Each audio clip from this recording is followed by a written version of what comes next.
لقد كان لكم في رسول الله أسوة حسنة فقال رسول الله صلى الله عليه وآله وسلم من يرد الله به خيرا يفقهه في الدين صدق الله مولانا العظيم وصدق رسوله النبي الأمي الكريم ونحن على ذلك من الشاهدين والشاكرين والذاكرين والحمد لله رب العالمين سبحانك لا علم لنا إلا ما علمتنا إنك أنت العليم الحكيم رب اشرح لي صدري ويسر لي أمري واحلل عقدة من لساني يفقه قولي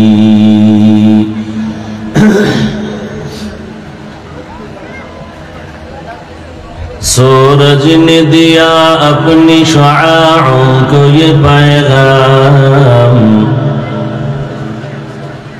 سورج نے دیا اپنی شعاعوں کو یہ پیغام دنیا ہے عجب چیز کو بھی صبح کو بھی شام دنیا ہے عجب چیز کو بھی صبح کو بھی شام دنیا میں ہو دنیا کا طلبگار نہیں ہو دنیا میں ہو دنیا کا طلبگار نہیں ہو بازار سے گزر ہو خریدار نہیں ہو بازار سے گزر ہو خریدار نہیں ہو مقبول ہے شاذ ہے قابل تو بہت ہے مقبول ہے شاذ ہے قابل تو بہت ہے آئینہ کے مانند تو نہیں دل تو بہت ہے آئینہ کے مانند تو نہیں دل تو بہت ہے لا الہ الا اللہ لا الہ الا اللہ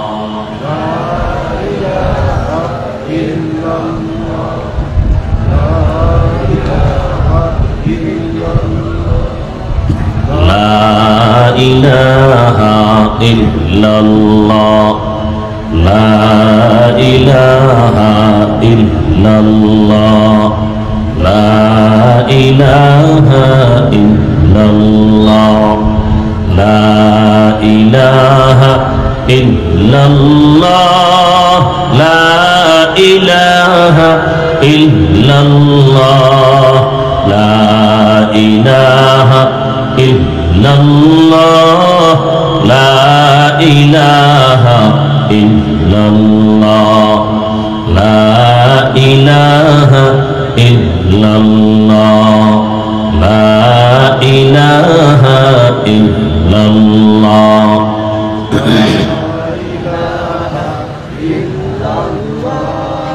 لا إله إلا الله محمد رسول الله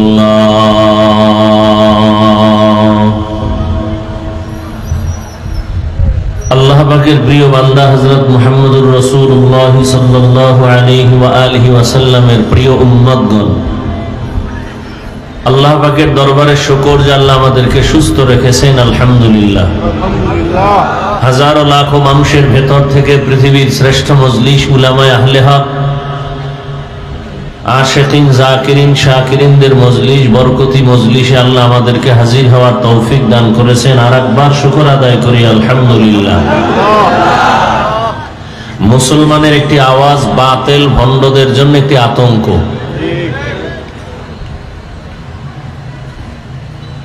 মুসলমানের আওয়াজকেই আজ বাতিলরা অনেক অনেক ভয় করে, কারণ আওয়াজের মধ্যে ঈমানের ঘ্রাণ আছে।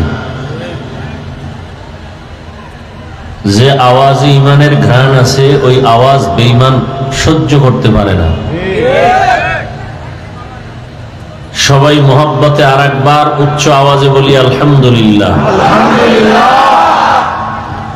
দরুদ ও সালাম সৈয়দুল মুরসালিন, রাহমাতুল লিল আলামিন, শফিউল মুজনিবিন, খাতামুন নবিয়্যিন, সৈয়দুস সাকালাইন, ইমামুল মুরসালিন, শফিয়ে আযম, রাসূল আকরাম, রাহমাতে আলম, নবিয়ুল আরব আল আজম, হাবিবে কিবরিয়া, আশরাফুল আম্বিয়া, সৈয়দুল আম্বিয়া, শফিয়ে মাহশর, সাকিয়ে কৌসর, आका नामदार, मदीना का ताजदार, आफताब नबूवत, फख्र मौजूदात, सैयदुल मखलूकात, हजरत मुहम्मदुर रसूलुल्लाह। সবাই পড়েন, আরো মোহব্বতে এক আওয়াজে পড়েন। একবার সাল্লাল্লাহু আলাইহি ওয়া আলিহি ওয়াসাল্লাম বলা মাত্র আল্লাহর পক্ষ থেকে 3টা পুরস্কার আপনারা পেয়ে গেছেন। প্রথম পুরস্কার 10টা গুনাহ মাফ হয়ে গেছে। দ্বিতীয় পুরস্কার 10টা নেক আমলনামায় যোগ হয়েছে। তৃতীয় পুরস্কার আল্লাহর আদালতে আপনার মর্যাদা 10 গুণ বেড়ে গেছে। কয়বার পড়বার কারণে 3টা পুরস্কার? একবার। তাহলে এটা যদি 100 বার পড়েন, 200 বার পড়েন, 300 বার পড়েন, আল্লাহ বেশি বেশি বেশি দরুদের আমল করার তৌফিক দান করেন। হর কে বাশুদ আমেলে সাল্লু মুদাম, আতেশে দোজখ শাওয়াদ বরওয়ে হারাম। দরুদের আমলে অনেক লাভ, দুনিয়াতেও লাভ, আখিরাতে তো লাভ আছেই। ব্যবসার ঝামেলার সমাধান দরুদের আমল, সংসারে সমাধান দরুদের আমল, চাকরির ক্ষেত্রে ঝামেলার সমাধান দরুদের আমল। পাওয়ারফুল একটি আমল দরুদের আমল। আল্লাহ পাক দরুদের আমলকে আমাদের আপন করে নেয়ার তৌফিক দান করেন। যাদের আয়োজনে আজকের এই মাহফিল,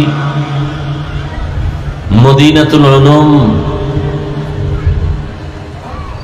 ইলমের শহর শাব্দিক অর্থ,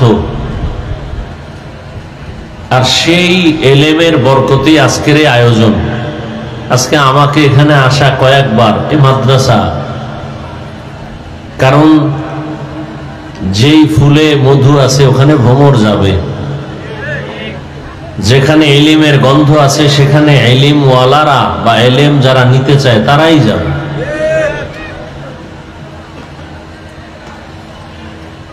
আল্লাহ পাক এই মাদ্রাসা কবুল করেন। আজকে যারা পাগড়ি নিল হাফেজে কোরআন, আল্লাহ এদেরকেও কবুল করেন। এর বরকতে আল্লাহ পুরো এলাকায় শান্তি দান করেন। কবরওয়ালাদেরকে আল্লাহ জান্নাত দান করেন। আপনারা অনেক দূর থেকে কষ্ট করে আসছেন, আল্লাহ পাক এই কষ্টকে নাজাত ও হেদায়াতের জরিয়া হিসেবে কবুল করেন।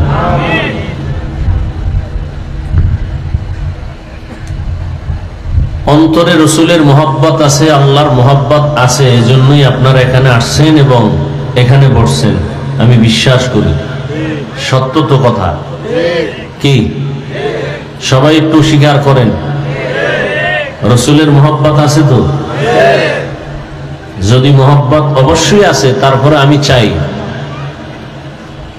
অজান্তে কোনো মোহাব্বতের মাঝখানে যেন গ্যাপ তৈরি না হয়। সেটা কি?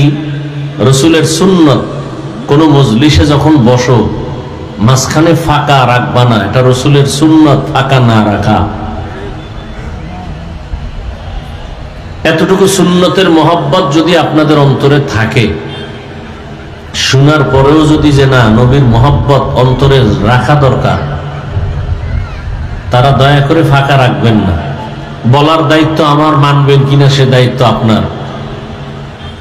আসছেন সওয়াবের আশায়, এমন কোনো আমল বা আচরণ যেন না হয় যে আচরণে আপনি সওয়াব থেকে বঞ্চিত হয়ে যাবেন। এটা এমন একটা প্যান্ডেল, কাউকে জোর করে বসানো যায় না এবং বসানোর কোনো অনুমতি নেই। দাওয়াত দেওয়া হয়েছে, আসবেন। যার কপাল ভালো সে আসবে, যার কপাল ভালো না সে আসতে পারবে।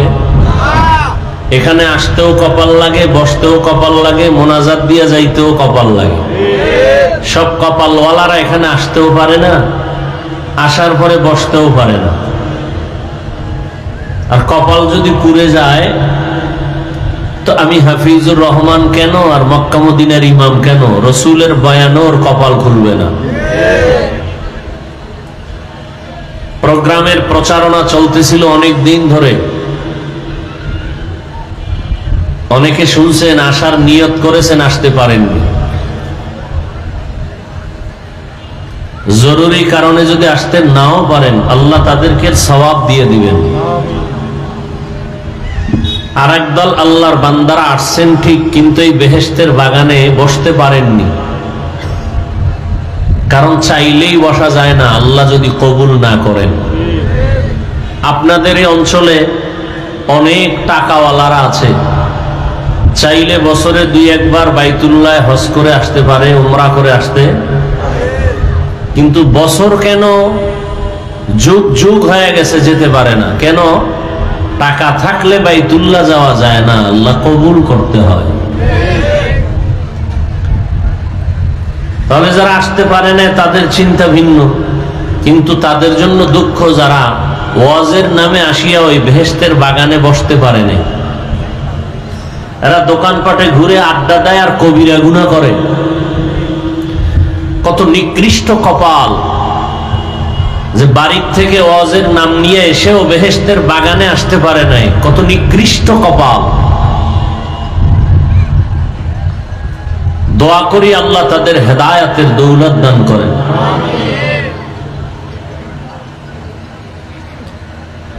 উলামায়ে হযরত আলোচনা রেখেছেন, আপনারা ধৈর্যের সাথে শুনছেন।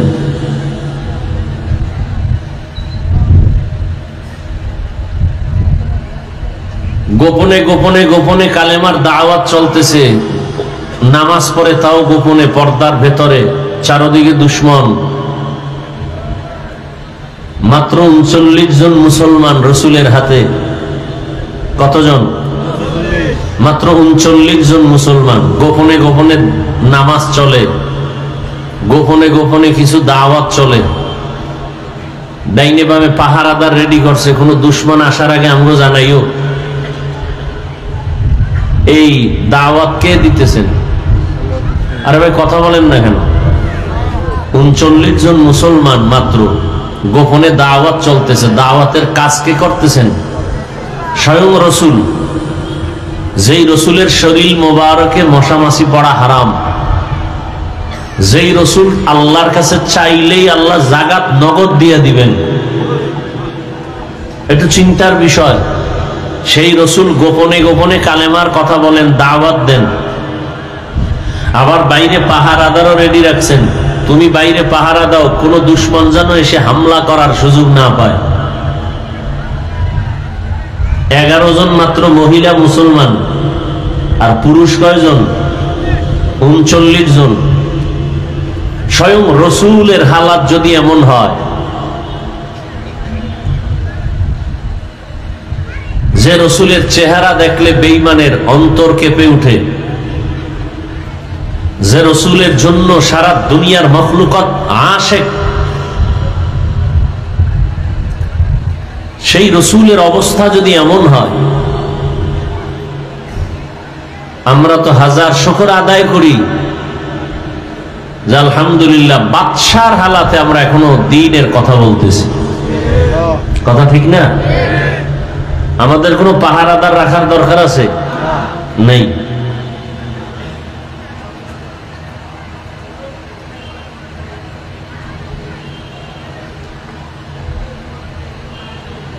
তো উলামায়ে কেরামের কথা কোরআন সুন্নাহর আলোকে আপনারা শুনছেন, বাকি এখন আমল। আমরা নতুন কোনো বয়ান করব না, যেগুলো আপনারা জানেন ওগুলোই বলবো। তো ওগুলো বলবো কেন? আপনি জানেন ঠিক, কিন্তু মানার মতো সেই অবস্থা অন্তরে এখনো তৈরি হয়নি। ওয়াজ মাহফিলে বসলে এরকম অন্তর তৈরি করাই হলো মাকসাদ। এ কারণেই আমি হাদিস পড়েছি, আয়াত পড়েছি। আল্লাহ বলেন, লাকাদ কানা লাকুম ফি রাসূলিল্লাহি উসওয়াতুন হাসানাহ, অবশ্যই রাসূলের মধ্যে তোমাদের জন্য রয়েছে উত্তম আদর্শ।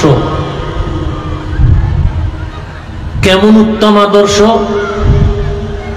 যেই আদর্শের মতো আর জমিনে দ্বিতীয় কোনো আদর্শ কারো কাছে নেই।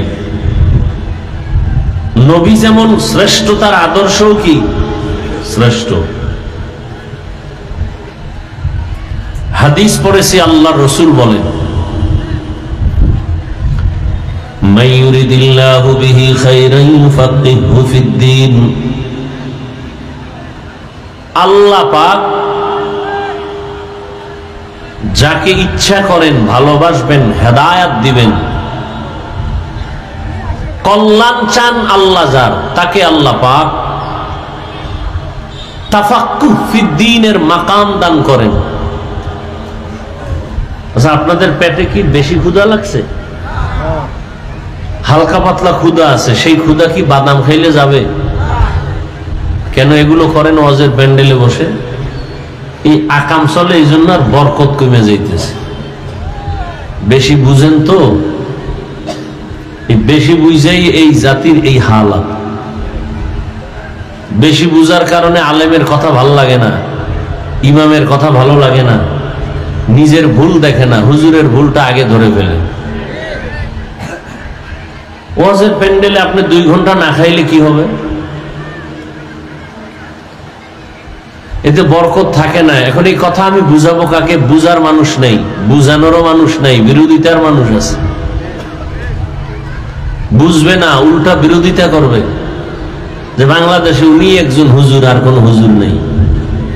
বাস, আল্লাহ হেদায়েত দান করুন। আবার প্যান্ডেলের এই মাঠের মধ্যে দোকানগুলো দিলেন কেন?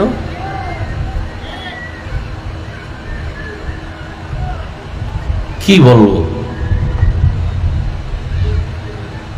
ওয়াজ হবে মাত্র 2-4 ঘন্টা সর্বোচ্চ, সেই উপলক্ষে মার্কেট কেন? মার্কেট তো এখানে আছে, স্থায়ী মার্কেট, কারো খাওয়ান দরকার সেখানে যাবে। হ্যাঁ, সাময়িক কিছু হইতে পারে, আতর টুপি, হ্যাঁ, এই সমস্ত জরুরতের সামান্য কিছু হতে পারে। কিন্তু এমন মার্কেট হয় সেখানে মেয়েরা ঘুরে, মহিলারা ঘুরে, পুরুষ ঘুরে। আর এগুলো প্যান্ডেল থেকে অনেক দূরে রাখা দরকার, যাতে মাহফিলের বরকত নষ্ট না হয়। বুঝাতে পারবো না কথাগুলো বলে। আমি এভাবে বলি যে একটা থানায় পুলিশ আসামি নিয়ে বেতের বাড়ি দেয়, কাঁদে না। আর এটা এমন বরকতি মজলিস যে বয়ান চলে, আল্লাহ ওয়ালারা বয়ান করেন, আর মানুষ 200 হাত দূরে বসে কান্না করে, ওকে মারলো কে?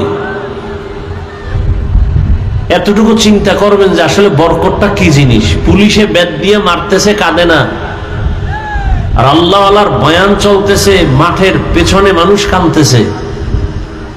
এটা এমনি তো হয় না।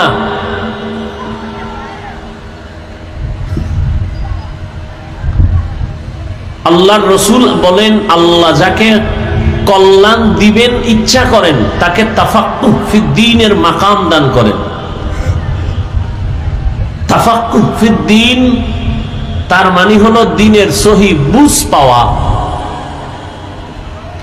আর একটা হলো তাআল্লুম ফিদ্দীন, দ্বীন সম্পর্কে জ্ঞান অর্জন করা,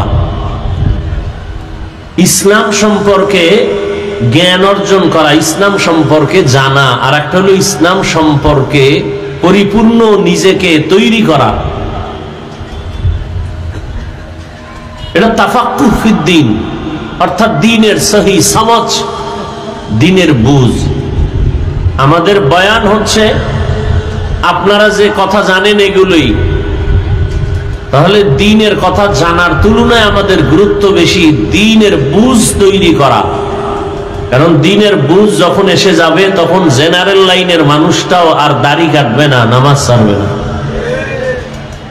আর দ্বীনের বুঝ যদি না আসে তাহলে মাওলানা নামের সাইনবোর্ড লাগাইয়াও বেপরদায় বসে আড্ডা দিবে।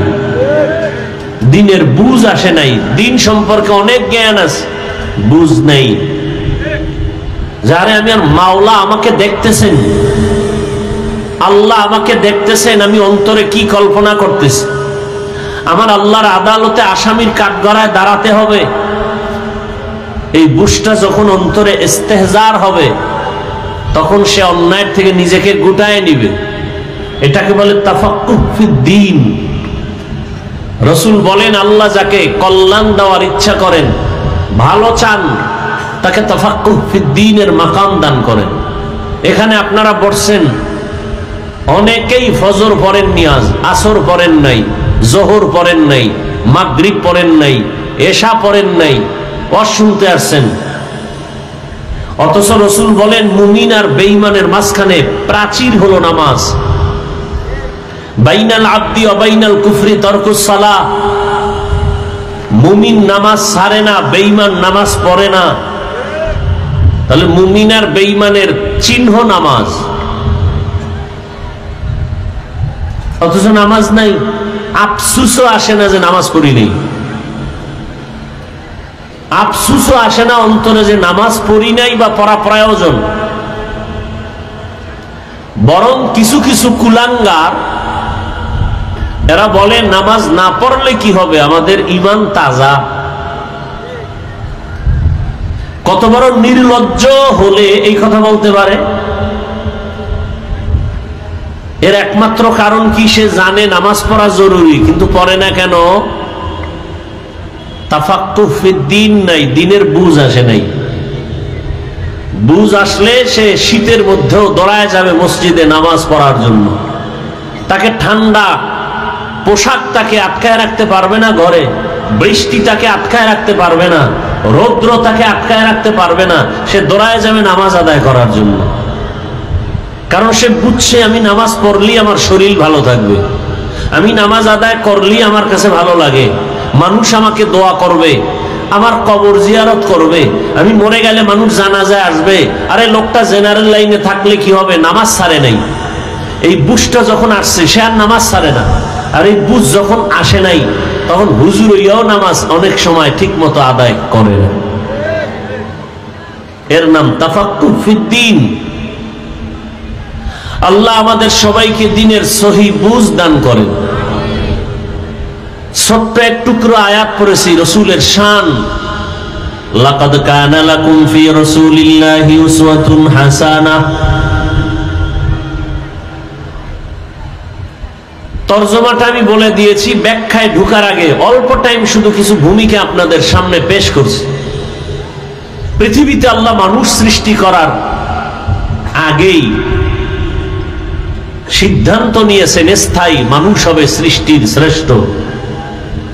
মানুষ সৃষ্টির আগেই আল্লাহর সিদ্ধান্ত মানুষ হবেই সৃষ্টি জগতের শ্রেষ্ঠ। জিনেরাও শ্রেষ্ঠ হবে না, নূরের সৃষ্টিরাও শ্রেষ্ঠ হবে না, একমাত্র শ্রেষ্ঠ হবে মানুষ।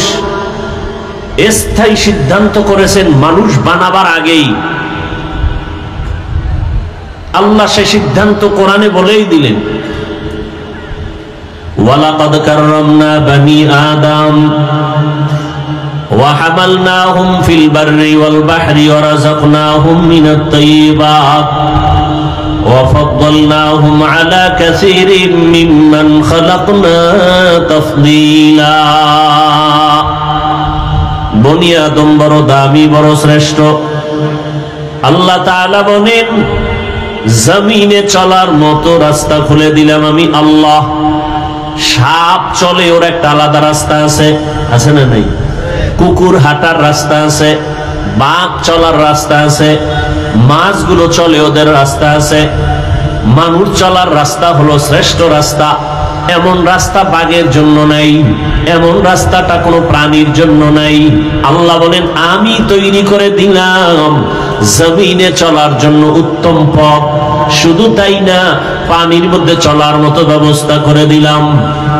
পানির মধ্যে চলে মানুষ, লোহা পানির মধ্যে ফেললে ডুবে যায়। মানুষের মেধা খাটাইয়া ওই লোহা দিয়া আবার সুন্দর বড় বড় স্টিমার বানাইয়া ভাসমান হইয়া এক প্রান্ত থেকে ভিন্ন প্রান্তে যায় ব্যবসার জন্য। আল্লাহ কয় বান্দা তুই নিজে বানায় বাহাদুরি করিস না, তোকে বানানোর মতো মেধা দিয়েছি আমি আল্লাহ। এরপরে আল্লাহ বলেন আমি আল্লাহ মানুষের জন্য জমিনে উত্তম খানার আয়োজন করেছি। আমি পিপিলিকার খানাও দেই, কুকুরের খানাও দেই, জঙ্গলের প্রাণীর খানাও দেই, নদীর মধ্যে হাজার হাজার মাছের খানাও আমি আল্লাহ দেই, উড়ন্ত পাখির খানাও কে দেন? জবান খুলেন, কে দেন? গরতাওয়াকুল মিকুনি হার সুবহ শাম মিরাসানাদ রিজকে তু আজলা মাকাম জুজবা হাকচি জে মখাআদ ইনসুজা ফজলে উআ মস্তে দর জুমলা জাহা। জঙ্গলের প্রাণীর রিজিক আল্লাহ দেন, নদীর মধ্যে হাজারো মাছের খানা কে দেন? জঙ্গলের প্রাণীরা কি সকাল 8টায় বাজারে এসে খাইতে? ওদের জায়গা মতো খানা আল্লাহ পৌঁছাইয়া দেন। কিতাবের মধ্যে আছে একটা কাক যখন বাচ্চা দেয়, কাক কাক চিনেন তো? কি কামনে লাগায়? হ্যাঁ, কাউয়া। কাক কালো, কোকিল কালো, কালো মাথার কেশ, এর চেয়ে বেশি কালো মনের হিংসালেশ। নিম তিতা নিন্দা তিতা আরো তিতা খাও, এর চেয়ে বেশি তিতা 203-এর ঘর। চাকা গোল পয়সা গোল, গোলালু গোল, এর চেয়ে বেশি গোল মনের গন্ডগোল। বাংলাদেশে এই পরিমাণ গন্ডগোলের কারণে হুজুরেরাও এক জায়গায় হইতে পারে না, পারবে কিনা জানাও নাই। তবে রেডি থাকেন, মাইর কপালে আরো আছে, রেডি থাকেন। বহু ফিডা আছে কপালে, কি পরিমাণ ফিডা যে কপালে আছে কোনো সীমানা নেই। আর যদি ইমান টিমান বাদ দিয়ে চলেন, মানে দাবি করবেন মুসলমান, দাড়ি রাখবেন না, দাবি করবেন মুসলমান, সুদ খাইবেন, দাবি করবেন মুসলমান, পর্দা করবেন না, আপনার কোনো টেনশন নেই। আপনি দুনিয়ায় বাদশা, কিয়ামতে বিনা হিসাবে যান না কি? আর যদি কোন না মুসলমান দাবি করলে চাপাবাজি না, দাড়ি রাইখা মুসলমান দাবি করব, টুপি ওয়ালা মুসলমান হব, আল্লাহকে ধোকা দিব না, তাহলে রেডি থাকেন পিঠা খাওয়ার জন্য। আল্লাহ, দুনিয়ার অবস্থা বড় খারাপ। করোনা দিয়েই এই পৃথিবীটাকে মাজা ভেঙে দিয়ে গেছে এক করোনা, আর সোজা হবে না, আর জীবনে সোজা হবে না।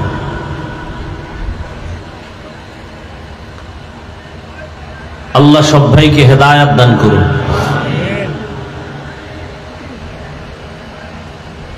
আপনারা তো মনে করেন স্বাধীন স্বাধীন স্বাধীন, না? কিসের স্বাধীন? স্বাধীনের ব্যাখ্যা কি? হুজুর বয়ান করবে, তার বয়ানে বাধা দিবে, এই স্বাধীন? মসজিদের খতিব সাহেব বয়ান করবে, বয়ানের উপরে রেস্ট্রিকশন আসবে, এই স্বাধীন? কিসের স্বাধীন? মহিলারা রাস্তায় নামছে কোরআনের ভুল ধইরা, যে কিছু কিছু জায়গায় আল্লাহ পাক ইনসাফ করে নাই, তাও ভুল ধরতে চায় আম্মা জানেরা। এরা এখন কমিশন গঠন করে, যারা বেশ্যাবৃত্তির লাইন নিয়ে দৌড়াচ্ছে, 24 ঘন্টা জেনার মধ্যে আছে, এগুলো লাইসেন্স চায় যে এগুলো কাম বৈধ। স্বাধীন না, স্বাধীন। আল্লাহ হেদায়েত দান করুন।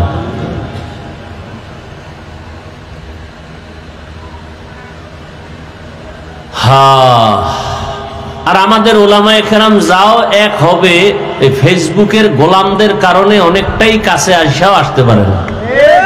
এদেশে ফেসবুকের গোলাম যারা আছে, আলেমের দুশ্মন, কিছু হলেই ফেসবুকে লোকমা দেয়। হুজুর সতর্ক হয়ে যান, ফেসবুকে দেয় লোকমা। এরকম বেয়াদব আছে না নাই? এই বেয়াদবদের কারণে ওলামায়ে কেরাম কাছে আইসাও আসতে পারে না। আল্লাহ হেদায়েত দান করুন। সারা বাংলাদেশে বলি, আলেমদের বিরুদ্ধে যারা লেখালেখি করে এরা মা বাবার অভিশপ্ত সন্তান, একটাও মা বাবার ভালো সন্তান না।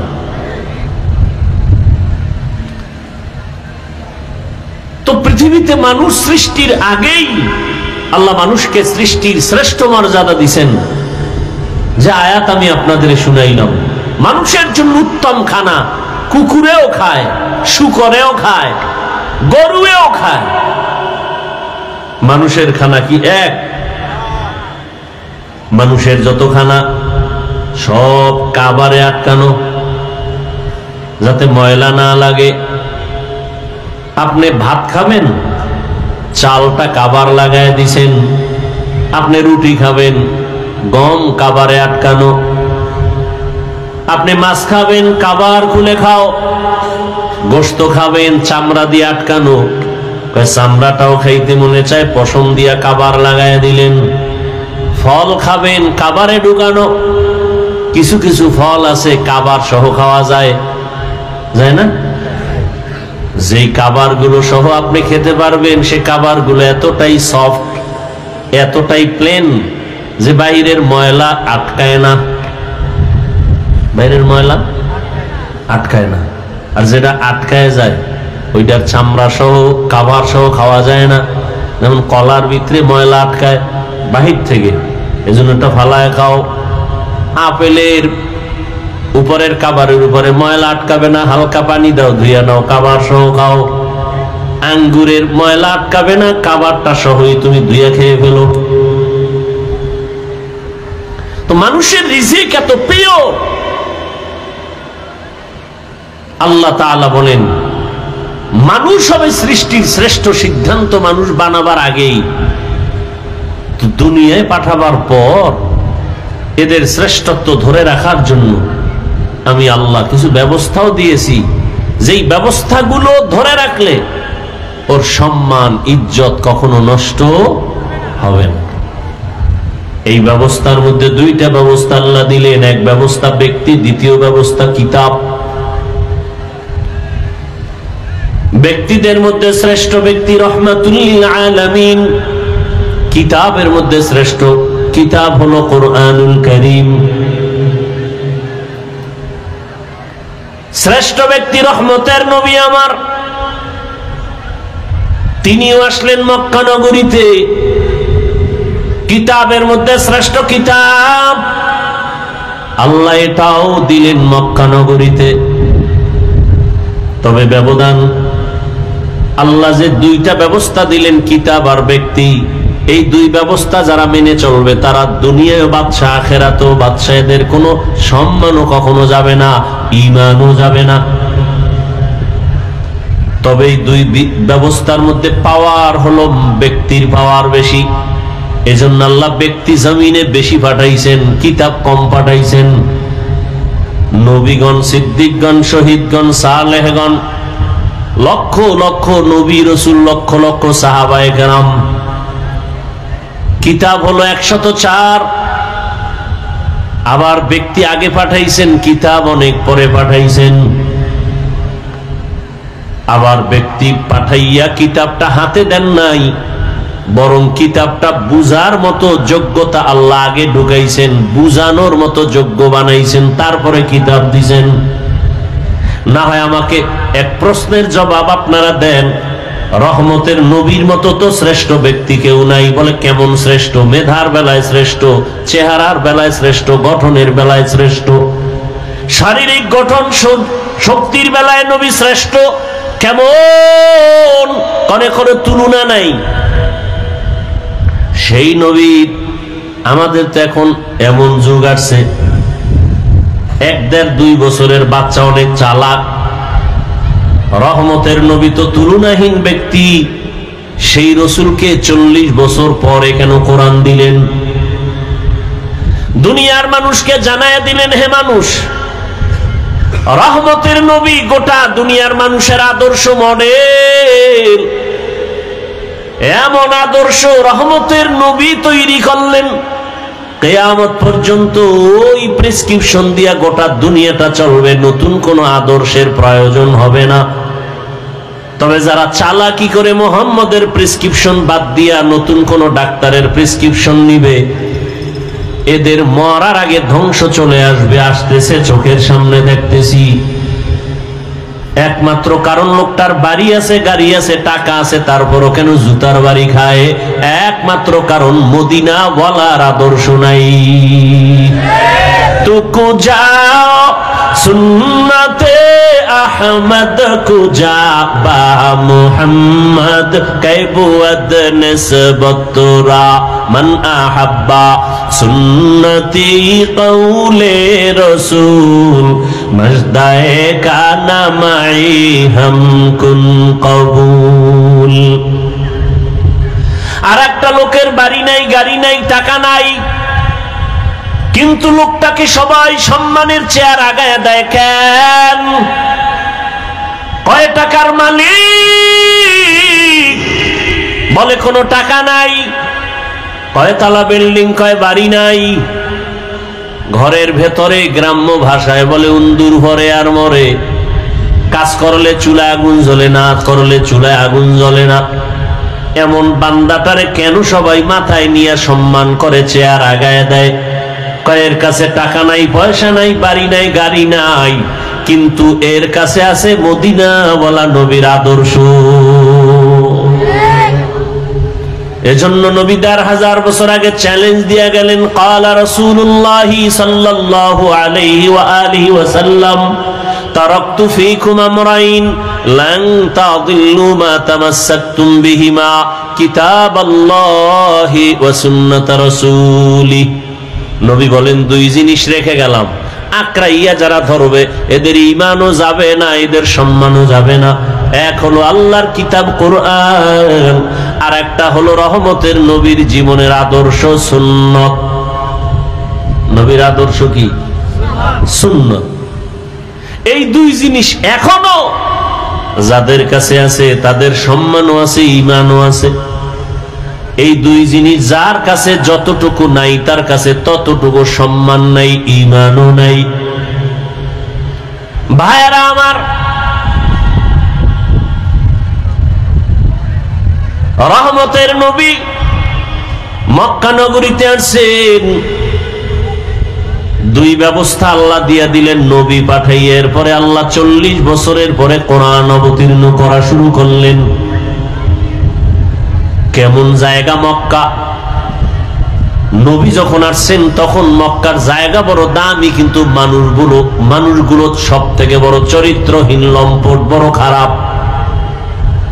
জায়গা বড় দামি, পৃথিবীর মধ্যখানের জায়গা, যেখানে আল্লাহর ঘর বাইতুল্লাহ।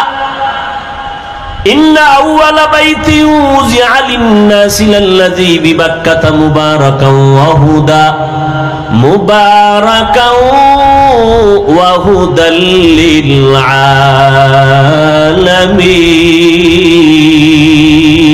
আলামিন।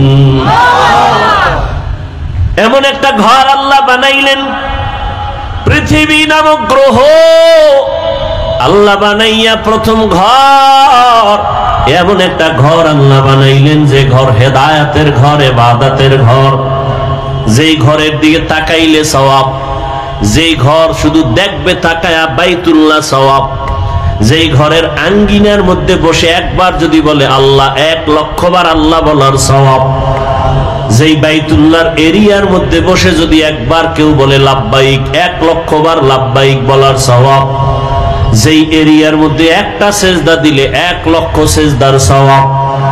এমন একটা ঘরের পাশের মানুষগুলো চরিত্রহীন, চরন্ত খারাপ। কতটা খারাপ ভাষা নাই বলার, লজ্জার কারণ এত খারাপ। নারী আর পুরুষ উলঙ্গ হইয়া একত্রে বাইতুল্লাহর দেওয়ালটাকে তাওয়াফ করে, কতটা খারাপ।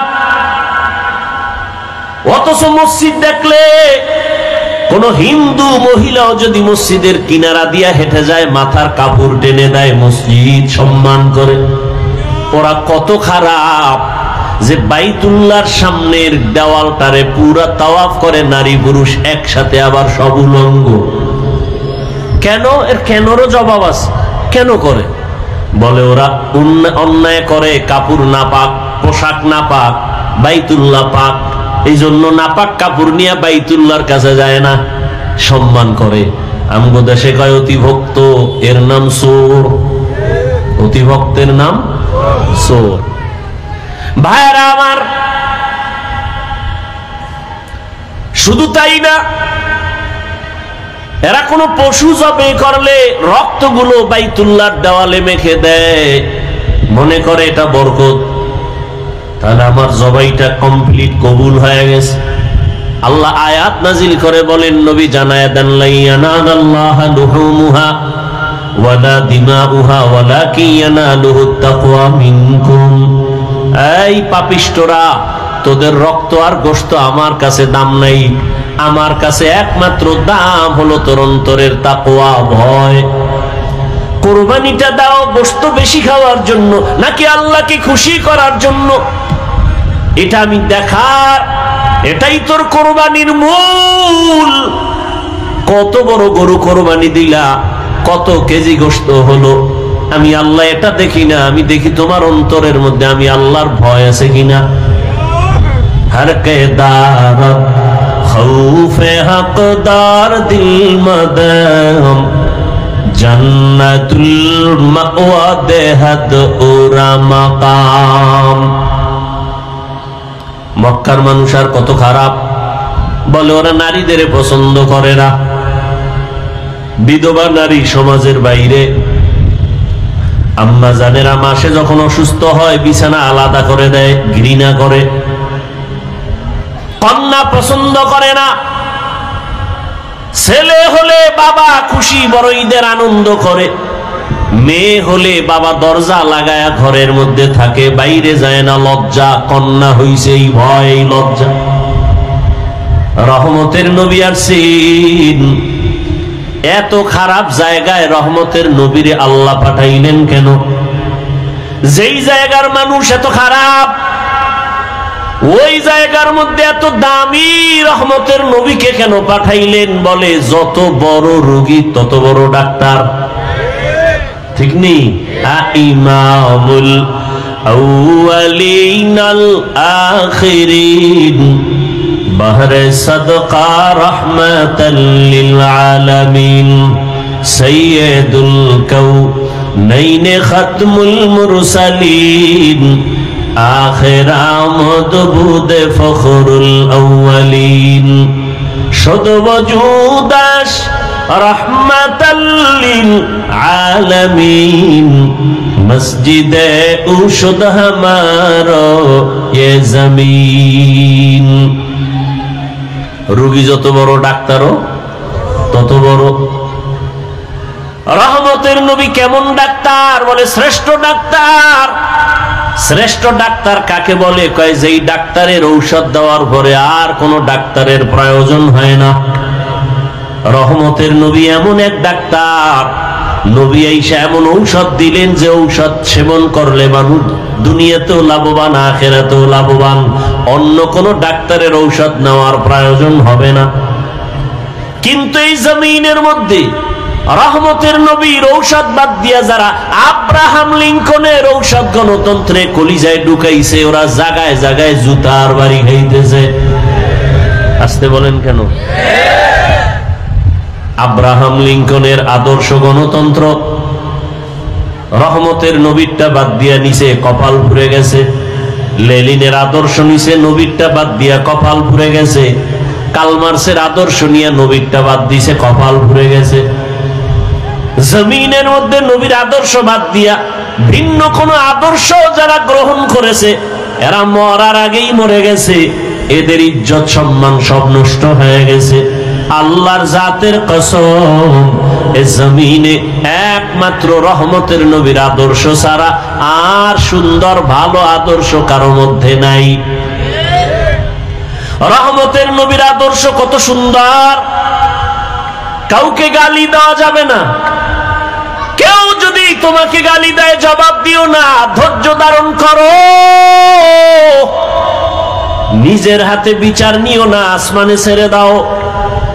আসমান থেকে বিচার হবে, কঠিন বিচার, যা ফিরেইতেও পারবে না। ধৈর্য ধরে তুমি চুপ থাকো। স্বয়ং রহমতের নবীকে সামনে দাঁড়ায়া বেঈমান গালি দেয়, নবী কোনো জবাব দেন না। আবু বকরের মাথা গরম, জবাব দিবেন ভাব, নবী ইশারা করলেন জবাব দিয়েন না। আর এক বেঈমান আইসা গালি দেয়, ওমর পাশে, মেজাজ গরম। ওমর বলে এখন ধরে ফেলবো, নবী ইশারা দিলেন কিচ্ছু বলিয়েন না। নবী বলেন বান্দা যখন চুপ হইয়া থাকে, আল্লাহর উপরে ভরসা করে বিচার দেয়, তখন ফেরেশতা আল্লাহ পাঠাইয়া ওই বেঈমানের বিচার করেন। বড় কঠিন, আল্লাহর বিচার বড় কঠিন। রহমতের নবীর আদর্শ, সামনে কোরবানি আসতেছে, নবীর আদর্শ কত সুন্দর। বলে শুধু মানুষ হইয়া কষ্ট দিবে এতটুকুই না, বলে কোরবানি যারা দিবা একটা পশুর সামনে আর একটা পশু জবাই করবা না, অন্য পশু কষ্ট পাবে। নবীর আদর্শ কতটাই সব। কোন পশুকে শোয়াইয়া রাইখা জবাই দিতে দেরি করবা না, কষ্ট পায়। এক পশুর সামনে অন্য পশু জবাই করবা না, কষ্ট পাবে।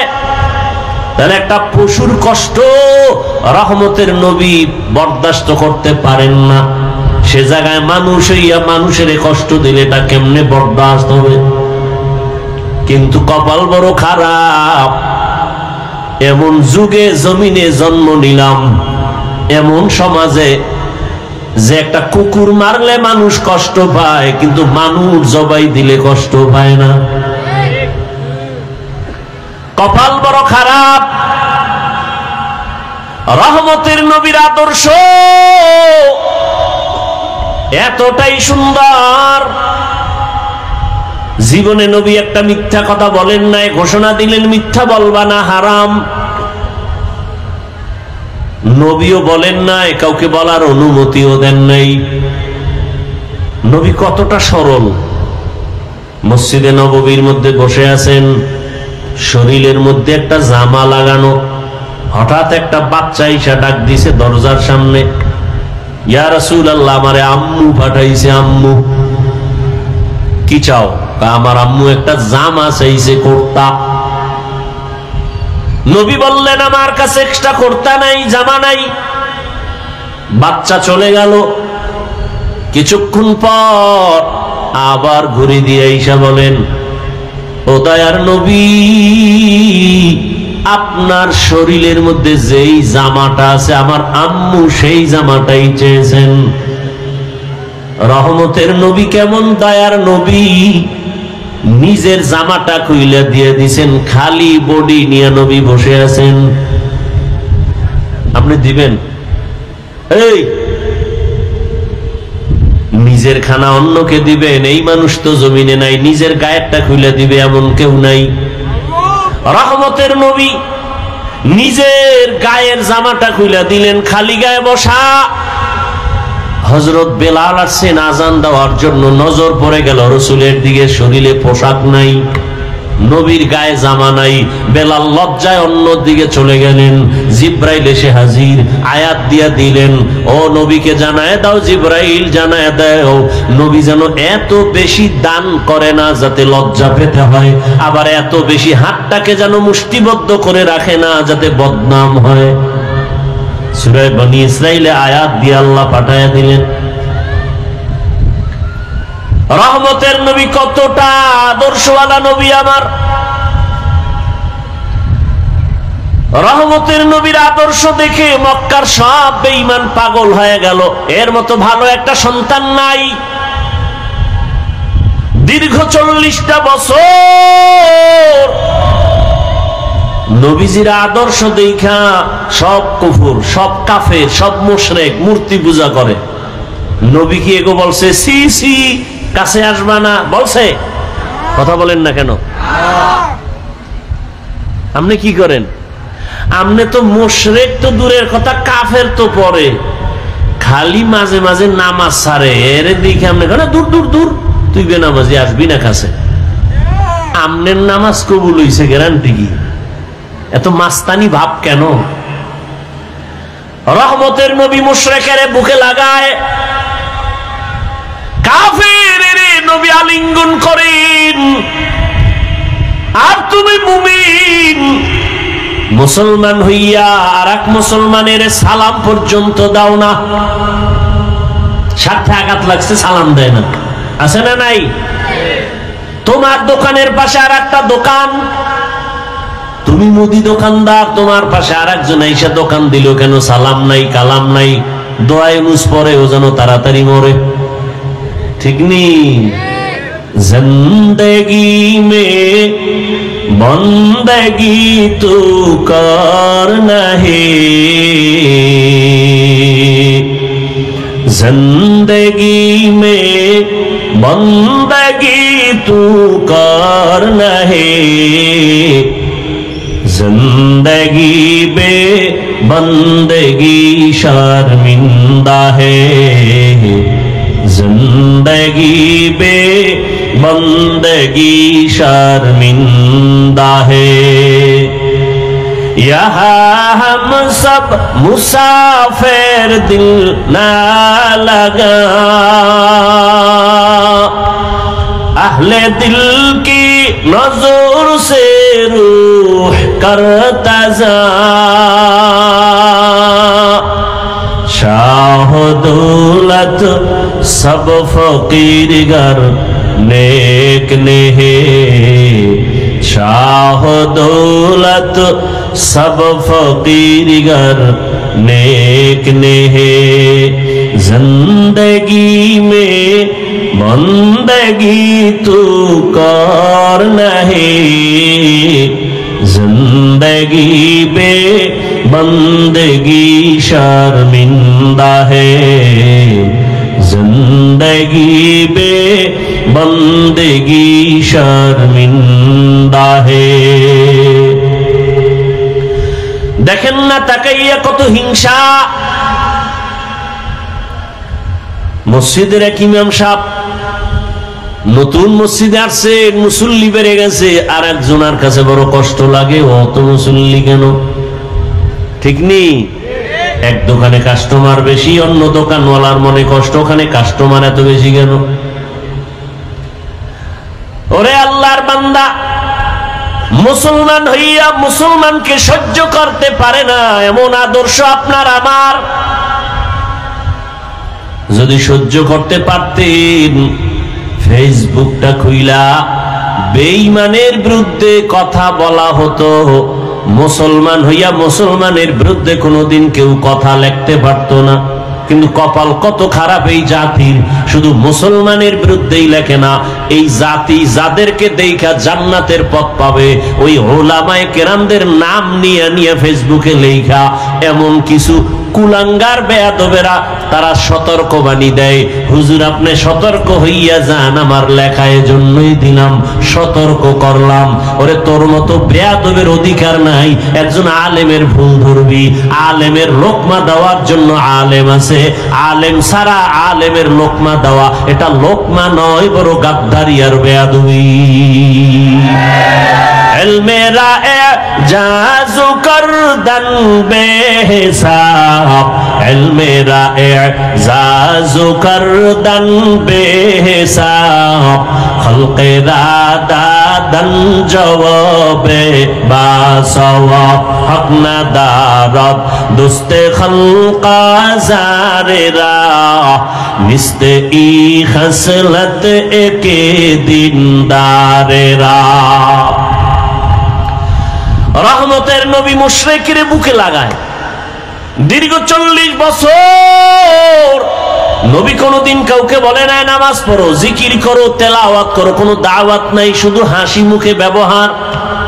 40 বছর পরে যখন আল্লাহ কোরআন দিয়েছেন, নবী এবার দাওয়াতের কাজ শুরু করলেন। নবীজির আদর্শ দেখে মক্কার মানুষ কেমন যেন পরিবর্তন শুরু।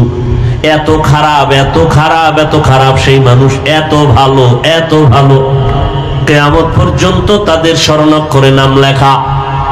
খারাপ মানুষ এত দামি হয়ে গেল।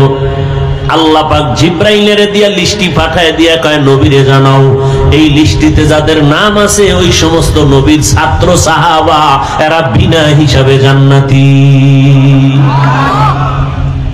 এত বড় খারাপ মানুষগুলো জান্নাতের টিকিট পাইলেন। নবী এদেরকে এত ভালো বানায় ফেললেন কি বেতের বাড়ি দিয়া, গালি দিয়া।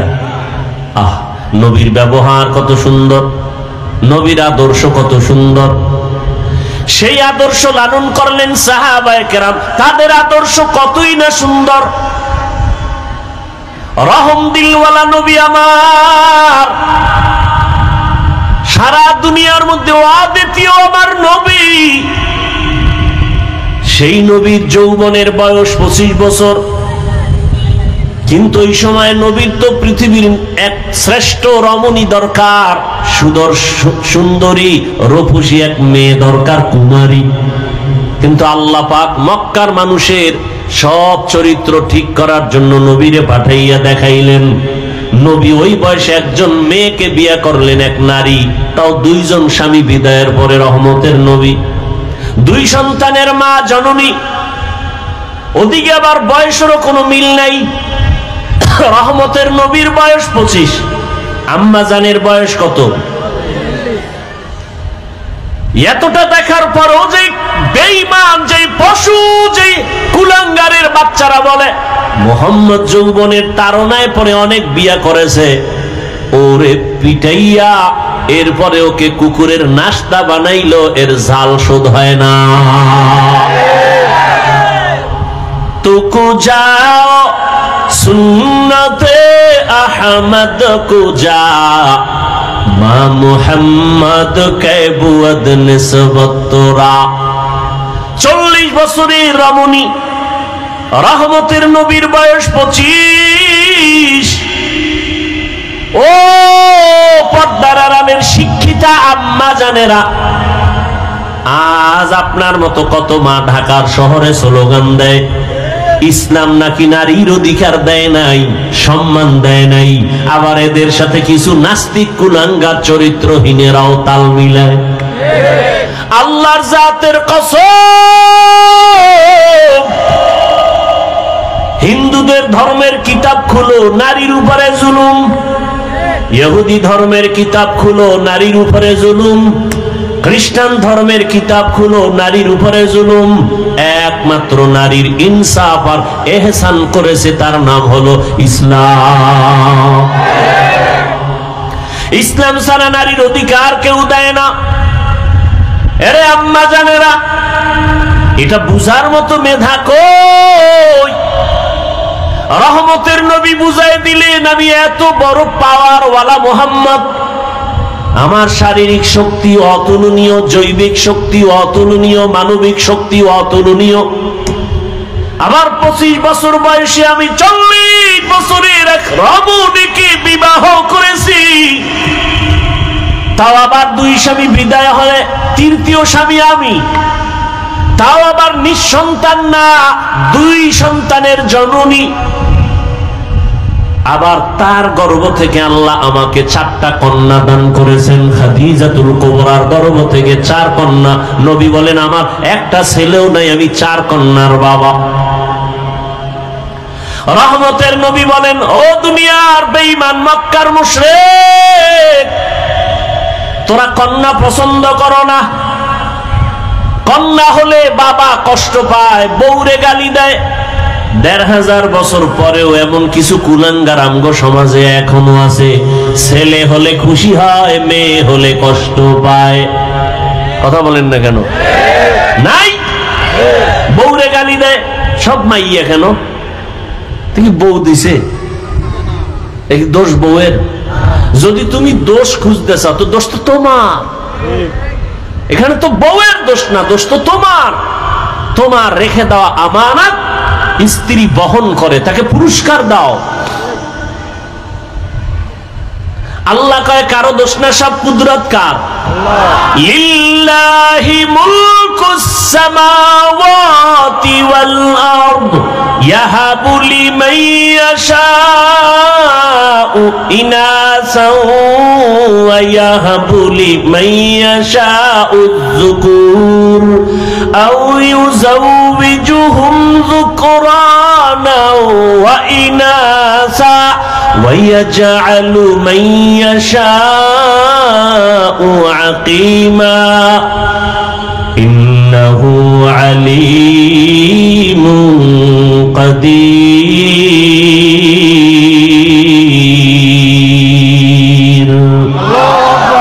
আল্লাহ বলেন আসমান জমিনের ক্ষমতা কার? আল্লাহ বলেন আমি চাইলে কাউকে ছেলে দেই, কাউকে মেয়ে দেই, কাউকে দোনোটা দেই, কাউকে কোনোটাই দেই না। ক্ষমতা কার? আল্লাহর কুদরত। তুমি স্লোগান দাও, ছেলে হোক মেয়ে হোক দুটোর বেশি নয়, একটা হলে ভালো হয়। আবার একজন বলি না হইলে তো আরো ভালো। আল্লাহ কয় না, সন্তান আমি দেই, রিজিকও আমি দেই। মানুষের সংখ্যা যখন কম ছিল খানার অবস্থাও কম, এখন বাড়ছে, খানার পরিধিও বেড়ে গেছে। 1% জায়গার মধ্যে 50 বছর আগে যেই পরিমাণ ধান হইতো এখন কম না বেশি? সরকার বাড়াইছে? তোমার আম্মা বাড়াইছে না? কে বাড়াইছে? ওয়াতারযুকু মান তাশাউ বিগাইরি হিসাব।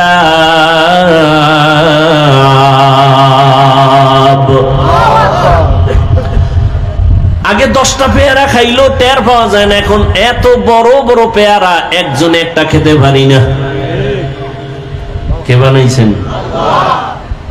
এত হাজার হাজার মাছের খানা যিনি দিতে পারেন, হাজার হাজার প্রাণীর খানা যদি জঙ্গলে দিতে পারেন, সেই মালিক মানুষ তোমারে কেন দিতে পারবে না? এত অন্তর কেন তোমার দুর্বল? রহমতের নবী বলেন এই খাদিজার গর্ভ থেকে আমার কয়টা কন্যা? 4 কন্যা, আমার কোনো ছেলে নাই। মক্কার বেঈমানেরা ঘুরে ঘুরে কয় মুহাম্মদ মরে গেলে বংশ শেষ, ধরে রাখার কোনো ছেলে নাই। নবীর মনে কষ্ট। আল্লাহ বলেন আপনার কোনো চিন্তা নাই, ইন্না আতাইনাকাল কাউসার, আমি আপনাকে কাউসার দান করব, আর এই কাউসারের দ্বারা সম্মান থাকবে কিয়ামত পর্যন্ত। রহমতের নবী বলেন আমি কত দামি ব্যক্তি যে আমার একটা ছেলে নাই, আমি 4 কন্যার বাবা। ও দুনিয়ার কন্যার মা বাবারা শুইনা রাখো, একটা কন্যা যদি কেউ পাও, ও বাবা তুমি একটা কন্যা পাইছো, তুমি একটা জান্নাতের মালিক। 2 কন্যা পেয়েছো, তুমি 2টা জান্নাতের মালিক। 3টা কন্যার বাবা হয়েছো, তুমি 3টা জান্নাতের মালিক। তুমি 4 কন্যা পেয়েছো, তুমি 4টা জান্নাতের মালিক। মক্কার মানুষ কত খারাপ, কন্যাকে শুধু অপছন্দ করে তাই না, বাবা হইয়া কন্যাকে জ্যান্ত চাপা দিয়া, পাথর চাপা দিয়া মেরে ফেলে। এতটা খারাপ মানুষ, সেখান থেকে ভালো মানুষে পরিণত করলেন রহমতের নবীর আদর্শ। এরে আল্লাহর গোলাম, হাসরের ময়দান এত কঠিন, ওই সময় যদি আমার আল্লাহ জিজ্ঞাসা করেন, হাজারো কোটি কোটি কোটি কোটি মানুষের ভেতরে আমি আজ একজন মানুষ চাই যে সবার সামনে পুরস্কার দিব, কোন মানুষ? বলে যেই মানুষটা প্রথম আমার হাবিবের হাতে কালেমা পড়েছো, দাঁড়াও। আম্মা জানেরা ভালো করে খেয়াল করেন, হাসরের ময়দানে প্রথম আল্লাহ যদি জিজ্ঞাসা করেন নবীর হাতে কে কালেমা পড়েছো, দাঁড়াও, একজন পুরুষও দাঁড়াবার ক্ষমতা রাখবে না। ওই সময় রহমতের নবীর হাতে কে প্রথম কালেমা পড়েছে, এই প্রশ্নের জবাবে একজন নারী দাঁড়ায় বলবে, হে আল্লাহ, তোমার এই কথা আমি সেই ব্যক্তি, একজন নারী, প্রথম মুহাম্মদের হাতে কালেমা পড়েছি, আমি প্রথম নারী ইতিহাসের পৃষ্ঠায়, আমার নাম খাদিজা। নারীর সম্মান কি পরিমাণ ইসলাম দিয়েছে বুঝাবার সময় নাই রে বাবা। কিন্তু আজকে যারা বলে নারীর সম্মান দেয় না, ওরা কি চায়? ওরা চায় নারীদের বেপরদায় নামাইয়া ভোগের সামগ্রী বানাবে, জেনা বেবিচার কইরা পুরা দেশটাকে বেশ্যাপাড়া বানাতে চায়। ওরা লম্পট, ওরা নারীর দুশ্মন, ওরা মানবতার দুশ্মন, ওরা স্বাধীনতার দুশ্মন, ওরা রসুলের দুশ্মন, ওরা ইসলামের দুশ্মন। ওদের মতো লম্পট চরিত্রহীন জমিনে আর কেউ নাই। ওরা তাসলিমার ফুটানো বাচ্চা। কিয়ামতের ময়দানে রব্বুল আলামিন যদি প্রশ্ন করেন, দ্বিতীয়, আমার ইসলাম দুনিয়াতে টিকাইয়া রাখার জন্য কে কল্লা দিয়েছো, রক্ত দিয়েছো, শাহাদাতের পেয়ালা পান করেছো? কিয়ামতের ময়দানে কোনো পুরুষ দাঁড়াবার সাহস রাখবে না। সাইয়্যিদুশ শুহাদা, যাকে বলা হয় আমিরে হামজা রাদিয়াল্লাহু আনহু, রাসূলের চাচা, তাকে বলা হয় শহীদগণের সরদার, তিনিও দাঁড়াবার সাহস নাই। আল্লাহর প্রশ্ন হলো, শহীদের ময়দানে প্রথম আমার দিন জিন্দা করার জন্য কে কল্লা দিয়েছো? একজন পুরুষ দাঁড়াতে পারবে না, সাইয়্যিদুশ শুহাদা আমির হামজাও দাঁড়াতে পারবে না। দাঁড়াবে একজন নারী, দাঁড়ায় বলবেন, হে মালিক, তোমার এই কথা অনুযায়ী প্রথম ইসলামের জন্য আমি কল্লা দিয়েছি আমি এক নারী, সুমাইয়া রাদিয়াল্লাহু তাআলা আনহা। নারীর সম্মান শুধু দুনিয়ায় না আখিরাতেও বলার সময় নাই।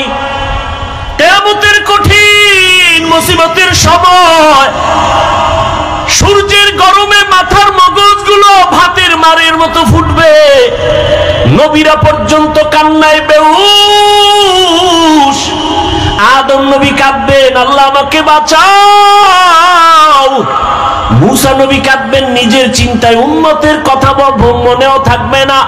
ইব্রাহিম নবী কাঁদবেন নিজের চিন্তা, উম্মতের কথা বাদ। কিন্তু সেই সময় রহমতের নবী হাদিসে বলেন, জান্নাতের 8টা দরওয়াজা খোলা হয়ে যাবে। এখনো কিন্তু বিচার শুরু হয় নাই। জান্নাতের 8 দরজা খোলা হবে, দারোয়ানরা বারবার ডাকবে, 4 জন মহিলাকে ডাকবে, আসো, কোনো হিসাব নাই। জান্নাতের 8 দরওয়াজা খোলা, তোমরা যেই কোনো দরওয়াজা দিয়ে ঢুকে যাও, আমরা তোমাকে স্বাগতম দেওয়ার জন্য অপেক্ষায় আছি। 4 জন মহিলাকে ডাকবে, হিসাব লাগবে না, বিনা হিসাবে জান্নাতে ঢুকে যাবে। 4 জন মহিলার জন্য জান্নাতের 8টা দরজা খোলা হবে। এদের কোনো হিসাব নাই, নিকাশ নাই, বিচার নাই। 4 জন পুরুষের নাম তো আমি এ পর্যন্ত হাদিসে পাই নাই, কিন্তু 4 জন নারীর নাম আসছে। রহমতের নবী বলছেন, জান্নাতের 8 দরজা খুলে দিয়া ফেরেশতারা ডাকবে, আসেন, তাড়াতাড়ি আসেন, জান্নাতে আপনাদের জন্য শান্তির বিছানা রেডি। আহ, নারীদের সম্মান কিয়ামতের ময়দানে। দুনিয়াতেও কত সম্মান। এরে আম্মা জান, এ জমিনে যত নবী রাসূল আসছেন সব আপনাদের অবদান। আপনারা তো তাদের মা, হাফেজে কোরআনের মা, আলেমের মা। এরে আম্মা জানেরা, আমরা পুরুষেরা জুমার জন্য মসজিদে যাওয়া লাগবে না ঘরে পড়লে হইব? ঈদের নামাজের জন্য ঈদগাহে যেতে হবে। কয় বৃষ্টি বুঝি না, দৌড়মার। আম্মা জানের কত সম্মান, কত ইজ্জত আমার নবী বলেন। আম্মা জান, পুরুষেরা মসজিদে গিয়া জুমা আদায় করবে, ঈদগাহে গিয়া ঈদের নামাজ আদায় করিয়া যা পাবে, আম্মা জানেরা ঘরের মধ্যে থাইকা নির্জনে নিরিবিলি পরিবেশে একেবারে গোপনীয়তা রক্ষা করে যদি আম্মা জান ঘরে নামাজ পড়ে, পুরুষেরা কষ্ট করিয়া মসজিদে গিয়া যা পাবে আল্লাহ মাদেরকে তা দান করবেন ঘরে রাখিয়া। সুবহানাল্লাহ। না কত সম্মান। আমরা পুরুষেরা যদি সহজে জান্নাতে যেতে চাই শাহাদাতের দরজা দিয়া, আম্মাজানদের শহীদের দরজা আরো কত আসান। আমাদের বেঈমানের মোকাবেলায় গিয়া যুদ্ধ করা লাগবে। নবী বলেন মা গর্ভের মধ্যে বাচ্চা নিয়ে যখন কষ্ট করে, আম্মাজানেরা বাচ্চা নিয়ে যখন গর্ভে কষ্ট করে, খানার প্লেট নিয়েছে খাবে, বাচ্চা পেটে এমন আঘাত করেছে মা খেতে পারে নাই, চোখের পানি ছেড়ে কান্নার আওয়াজ। রহমতের নবী বলেন এই মা যে খেতে পারলো না এক একটা দিন রোজার বরকতের সওয়াব পেয়ে যাবে। আর জোরে বলেন। এমন ইমান দুর্বল হইছে। আম্মাজান রাতের বেলা বাচ্চার ব্যথায় ঘুমাইতে পারে না। রহমতের নবী বলেন এক একটা রাত কদরের রাতের ইবাদতের সওয়াব আল্লাহ দান করবেন। আম্মাজান যেদিন বাচ্চা প্রসব হব আমি দুনিয়াতে আসব, আম্মাজানের কান্নার এত পরিমাণ আওয়াজ যে আম্মাজানের কণ্ঠের আওয়াজ বাহিরে যায় না, সে আম্মাজান বেকারার হয়ে গেছে। সাত আসমান বোধহয় মাথায় চেপে বসছে মায়ের কান্নার আওয়াজ। রহমতের নবী বলেন ওই অবস্থায় কত নারী মরে যায়। বাচ্চা প্রসব কালে যদি কোনো আম্মাজানের ইন্তেকাল হয়ে যায় বিনা হিসাবে শহীদি মর্যাদা নিয়ে জান্নাতে যাবে। কত মর্যাদা নারী। কুলাঙ্গারের গোষ্ঠী পাগল হয়ে গেছে ইসলামকে। এই যে যত চান্দাবাজার ধান্দাবাজেরা সব নিকৃষ্ট চরিত্রহীনেরা জানে ইসলাম শান্তি ছাড়া আর কিছু দেয় না, মানে না কেন? তাহলে ওরা মেয়েদের নিয়ে আর হোটেলে হোটেলে মাস্তানি করতে পারবে না। আল্লাহ হেদায়েত দান করুন। আম্মাজান কতটা সহজ আপনাদের জন্য আল্লাহ করে দিয়েছেন। কিয়ামতের ময়দানে যদি আল্লাহ জিজ্ঞাসা করেন আমার দ্বীন হেফাজতের জন্য কে হিজরত করছো, প্রথম দাঁড়াও। হাসরের ময়দানে একজন নারী পুরুষও দাঁড়াতে পারবে না, একজন নারী দাঁড়ায় বলবেন হে আল্লাহ দ্বীন হেফাজতের জন্য প্রথম আমি হিজরত করেছি, জন্মভূমি ত্যাগ করেছি, আমি এক নারী। রহমতের নবীর মেয়ে রুকাইয়া রাদিয়াল্লাহু তাআলা আনহা উসমান রাদিয়াল্লাহু আনহুর বিবি।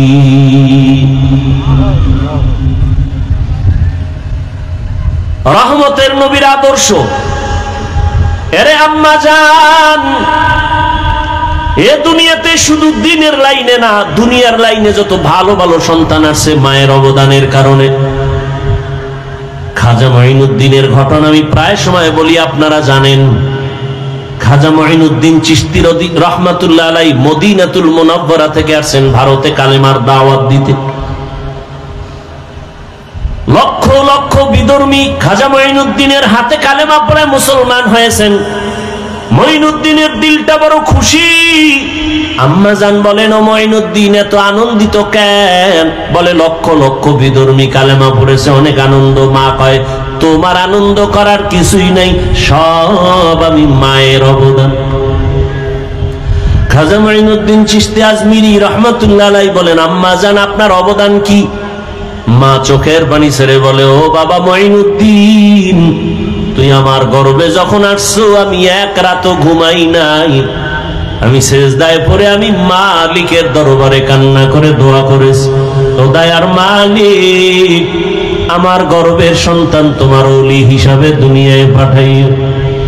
এই আমার সন্তান মঈনুদ্দিন তুই দুনিয়াতে আসার পর আমি মা তোকে যতদিন পর্যন্ত দুধ পান করাইছি আল্লাহর জাতের কসম একটা ফোঁটা দুধও আমি তোর মুখে বিনা ওযুতে দেই না। খাজা মঈনুদ্দিনের মা কান্না করে, বাবা এক ফোঁটা দুধও তোর মুখে বিনা ওযুতে দেই নাই। একটু চিন্তা করতে পারেন, এই মায়ের সন্তান জগৎ বিখ্যাত হবে না তো কে হবে?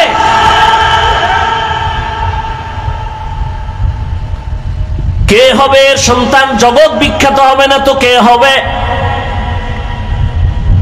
আরে আম্মা জান, এই জন্যই তো বাবার তুলনায় মায়ের আদর্শ আরো বেশি ভালো হতে হবে। কারণ একটা সন্তান বাবার থেকে মাকে ফলো করে বেশি, মায়ের কাছে সময় কাটায় বেশি। একটা সন্তান বাবার কাছে সময় বেশি কাটায় না মায়ের কাছে? আর মা যা করে তা ফলো করে। এজন্য দেখবেন যেই ঘরের মা নামাজি, আজান যখন হয় মা কাপড় টেনে দেয়। দেখছেন নি? যখন আজানের আওয়াজ পায়, যত বড় উল্টা পাল্টা মহিলা হোক না কেন, কাপড় টেনে দেয়।